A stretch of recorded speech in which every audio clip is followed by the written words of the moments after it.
जय माता दी। आप सभी भक्तजनों पर माँ चंद्रघंटा का आशीर्वाद सदा बना रहे। आज की इस वीडियो में आप सुनेंगे नवरात्रि के तीसरे दिन पूजी जाने वाली माँ चंद्रघंटा की संपूर्ण कथा।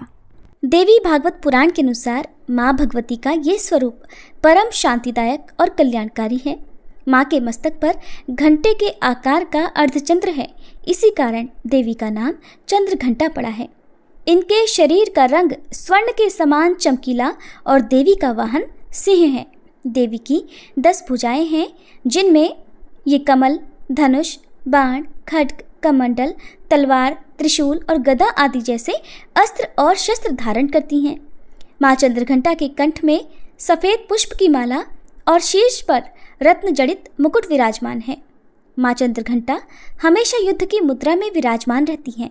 मान्यता है कि देवी के इस रूप की पूजा करने से भक्तों को न केवल अलौकिक शांति प्राप्त होती है, बल्कि इस लोक में और परलोक में भी परम कल्याण की प्राप्ति होती है।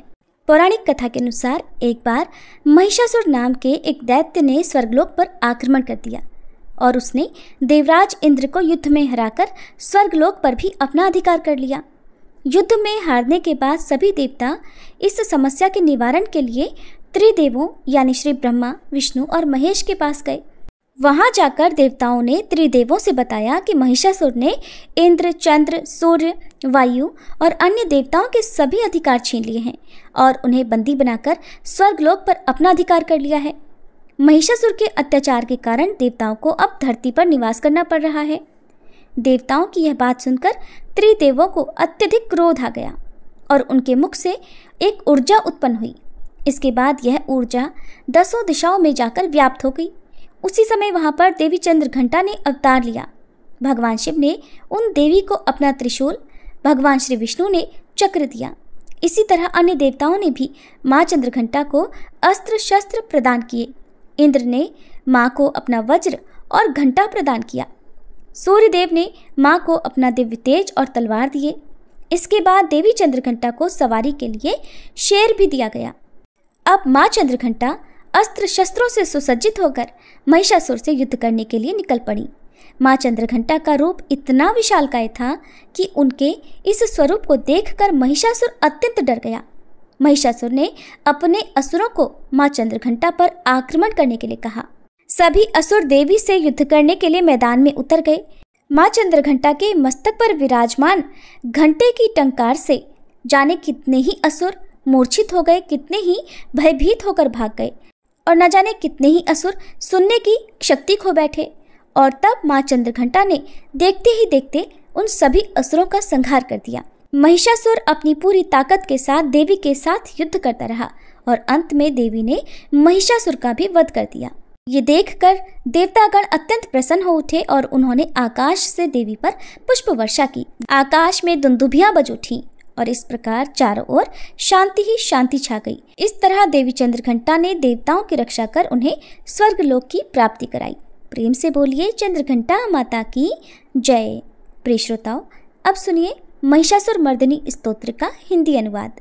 हे हिमालय राज की पुत्री, हे गिरिजा देवी, विश्व को आनंदित करने वाली देवी, नंदीगणों द्वारा पूजित, गिरिश्रेष्ठ विंध्याचल के शिखर पर निवास करने वाली देवी, अपनी लीला से भगवान श्री विष्णु को प्रसन्न करने वाली, इंद्रदेव के द्वारा नमस्कृत, भगवान नीलकंठ की पत्नी, विश्व में विशाल कुटुंब वाली और विश्व को संपन्नता देने वाली, हे महिषासुर का मर्दन करने वाली भगवती, अपने बालों की लता से आकर्षित करने वाली पर्वत की पुत्री, आपकी जय हो, जय हो, जय हो।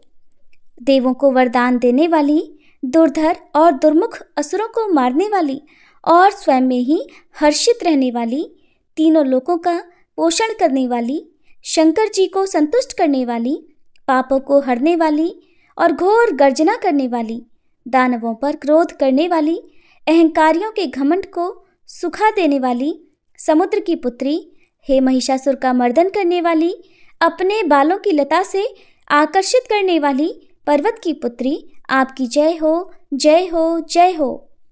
हे जगत माता, हे मेरी माँ, प्रेम से कदम के वन में वास करने वाली, हास्य भाव में रहने वाली, हिमालय के शिखर पर स्थित, अपने भवन में विराजित, मधु की तरह मधुर, मधुकैटभ का मद नष्ट करने वाली, महिष को विदीर्ण करने वाली, सदा युद्ध में लिप्त रहने वाली, हे महिषासुर का मर्दन करने वाली, अपने बालों की लता से आकर्षित करने वाली पर्वत की पुत्री, आपकी जय हो, जय हो, जय हो।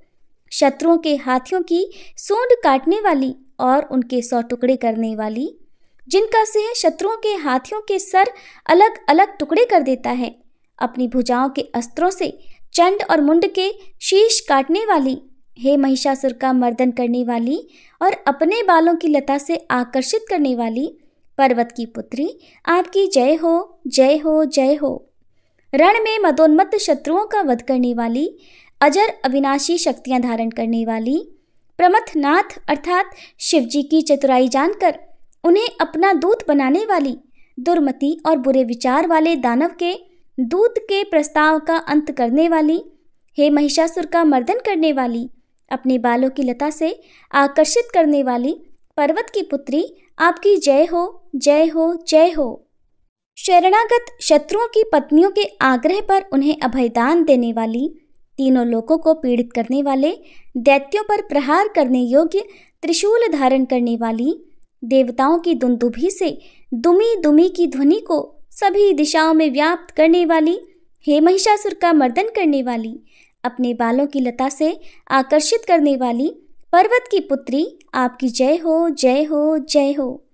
मात्र अपनी हुंकार से धूम्र लोचन राक्षस को धूम्र अर्थात धुएं के समान भस्म करने वाली, युद्ध में कुपित रक्तबीज के रक्त से उत्पन्न अन्य रक्त बीजों का रक्त पीने वाली, शुंभ और निशुंभ दैत्यों की बलि से शिवजी और भूत प्रेतों को तृप्त करने वाली, हे महिषासुर का मर्दन करने वाली, अपनी बालों की लता से आकर्षित करने वाली पर्वत की पुत्री, आपकी जय हो, जय हो, जय हो। युद्ध भूमि में जिनके हाथों के कंगन धनुष के समान चमकते हैं, जिनके सोने के तीर शत्रुओं को विदीर्ण करके लाल हो जाते हैं और उनकी चीखें निकालते हैं, चारों प्रकार की सेनाओं, हाथी, घोड़ा, पैदल, रथ का संहार करने वाली, अनेक प्रकार की ध्वनि करने वाले, बटुकों को उत्पन्न करने वाली, हे महिषासुर का मर्दन करने वाली, अपने बालों की लता से आकर्षित करने वाली पर्वत की पुत्री, आपकी जय हो, जय हो, जय हो। देवांगनाओं के तत् था थेई थेई आदि शब्दों से युक्त भावमय नृत्य में मग्न रहने वाली, कु कुथ अड्डी विभिन्न प्रकार की मात्राओं वाले ताल वाले स्वर्गीय गीतों को सुनने में लीन, मृदंग की धू धुकुट धीमी धीमी आदि गंभीर ध्वनि सुनने में लिप्त रहने वाली, हे महिषासुर का मर्दन करने वाली, अपने बालों की लता से आकर्षित करने वाली पर्वत की पुत्री, आपकी जय हो, जय हो, जय हो। जय जयकार करने और स्तुति करने वाले समस्त विश्व के द्वारा नमस्कृत अपने नुपुर के झंझन और झिमझिम शब्दों से भूतपति महादेव को मोहित करने वाली, नटी नटों के नायक अर्धनारीश्वर के नृत्य से सुशोभित नाट्य में तल्लीन रहने वाली, हे महिषासुर का मर्दन करने वाली, अपने बालों की लता से आकर्षित करने वाली पर्वत की पुत्री, आपकी जय हो, जय हो, जय हो। आकर्षक कांति के साथ अति सुंदर मन से युक्त और रात्रि के आश्रय अर्थात चंद्रदेव की आभा को अपने चेहरे की सुंदरता से फीका करने वाली, काले भंवरों के समान सुंदर नेत्रों वाली, हे महिषासुर का मर्दन करने वाली, अपने बालों की लता से आकर्षित करने वाली पर्वत की पुत्री, आपकी जय हो, जय हो, जय हो। महायोद्धाओं से युद्ध में चमेली के पुष्पों की तरह कोमल स्त्रियों के साथ रहने वाली तथा चमेली की लताओं की तरह कोमल भील स्त्रियों से जो झिंगुरों के झुंड की तरह घिरी हुई हैं, चेहरे पर उल्लास से उत्पन्न उषा काल के सूर्य और खिले हुए लाल पुष्प के समान मुस्कान वाली, हे महिषासुर का मर्दन करने वाली, अपने बालों की लता से आकर्षित करने वाली पर्वत की पुत्री, आपकी जय हो, जय हो, जय हो। जिसके कानों से लगातार मद बहता रहता है, उस हाथी के समान उत्तेजित, हे गजेश्वरी, तीनों लोकों के आभूषण, रूप, सौंदर्य, शक्ति और कलाओं से सुशोभित, हे राजपुत्री, सुंदर मुस्कान वाली स्त्रियों को पाने के लिए मन में मोह उत्पन्न करने वाली मनमथ की पुत्री के समान, हे महिषासुर का मर्दन करने वाली, अपने बालों की लता से आकर्षित करने वाली पर्वत की पुत्री, आपकी जय हो, जय हो, जय हो।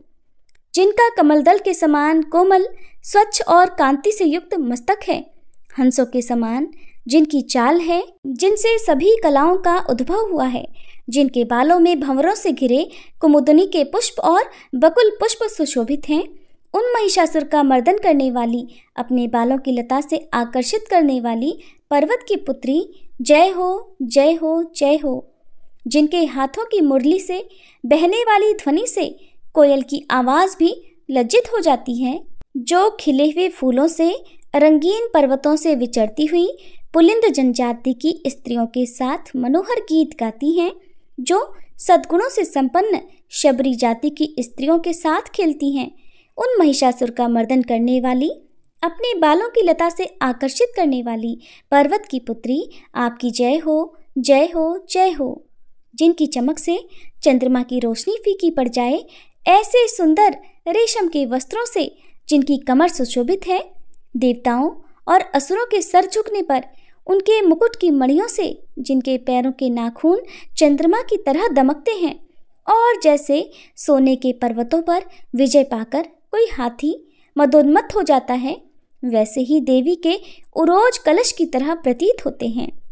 ऐसी हे महिषासुर का मर्दन करने वाली, अपने बालों की लता से आकर्षित करने वाली पर्वत की पुत्री, आपकी जय हो, जय हो, जय हो। सहस्त्रों दैत्यों के सहस्त्रों हाथों से सहस्त्रों युद्ध जीतने वाली और सहस्त्रों हाथों से पूजित सुर तारक उत्पन्न करने वाली, उसका तारकासुर के साथ युद्ध कराने वाली, राजा सुरथ और समाधि नामक वैश्य की भक्ति से समान रूप से संतुष्ट होने वाली, हे महिषासुर का मर्दन करने वाली, बालों की लता से आकर्षित करने वाली पर्वत की पुत्री, आपकी जय हो, जय हो, जय हो। जो भी आपके दयामय पद कमलों की सेवा करता है, हे कमले, वह व्यक्ति कमल निवास कैसे न बने। हे शिवे, आपके पद कमल ही परम पद हैं, उनका ध्यान करने पर भी परम पद में कैसे नहीं पाऊंगा।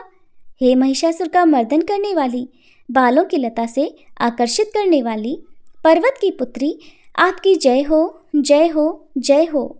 सोने के समान चमकते हुए नदी के जल से जो आपके रंग भवन में छिड़काव करेगा, वो इंद्राणी के वक्ष से आलिंगित होने वाले इंद्र के समान सुखानुभूति को क्यों नहीं पाएगा। हे वाणी, हे महासरस्वते, आप में मांगल्य का निवास है, मैं आपके चरणों की शरण लेता हूँ। हे महिषासुर का मर्दन करने वाली, बालों की लता से आकर्षित करने वाली पर्वत की पुत्री, आपकी जय हो, जय हो, जय हो। आपका निर्मल चंद्र समान मुख चंद्रमा का निवास है, जो सभी अशुद्धियों को दूर कर देता है।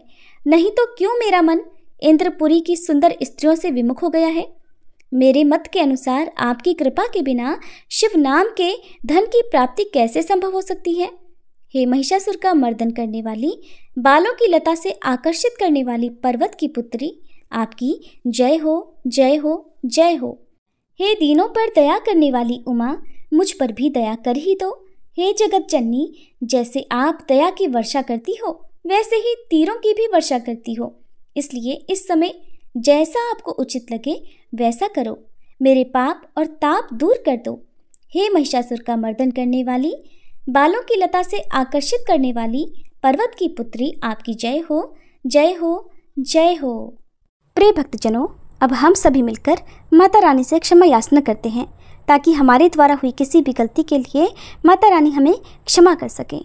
हे परमेश्वरी, मेरे द्वारा रात दिन सहस्त्रों अपराध होते रहे हैं, अतः आप मुझे अपनी सेवक समझकर कृपा पूर्वक मेरे उन अपराधों को क्षमा करो। न तो मैं आह्वान करना ही जानती हूँ, न विसर्जन करना ही जानती हूँ, और न पूजा ही करना जानती हूँ। हे परमेश्वरी, मुझे क्षमा करो। हे सुरेश्वरी, मैंने जो मंत्रहीन, क्रियाहीन और भक्तिहीन पूजन किया है, वह सब आपकी दया से पूर्ण हो। सैकड़ों अपराध करके भी भक्त आपकी शरण में आकर केवल जगदम्ब कहकर ही मोक्ष को प्राप्त करते हैं, जिसे ब्रह्मादि देवगण भी पाने में असमर्थ होते हैं। हे जगदम्बिके, मैं अपराधी हूँ, किंतु आपकी शरण में आई हूँ, अतः इस समय मैं दया की पात्र हूँ।